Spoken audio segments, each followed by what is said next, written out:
Good morning. Ang ganda ng panahon pag ganitong oras, maaga pa. It is 6:47 AM. So sobrang ganda ng weather pag ganitong maaga pa. Kaya yung mga ibang neighbors dito either nagja-jogging or naglalakad sila kasama yung pet nila.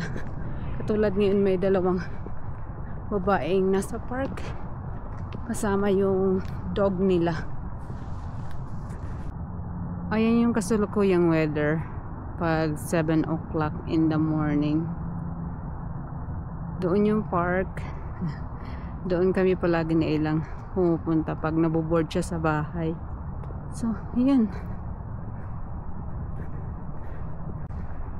Inaantok pa ako. Ang sarap sanang matulog. Ayan, yung araw, sumisikat na siya.